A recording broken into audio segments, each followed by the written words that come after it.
লৈছোঁ এটা আলু আৰু বিটৰ 4 ভাগৰ এভাগ।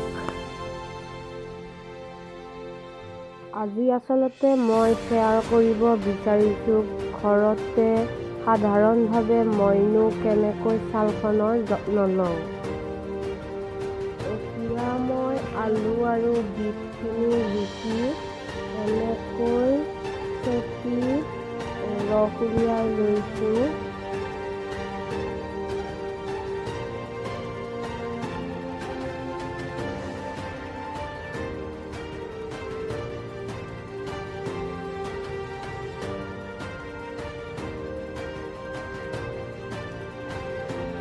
এতিয়া ৰসখিনি উলিয়াই লোৱাৰ পিছত মই ইয়াত এচামুচ মৌ দিছোঁ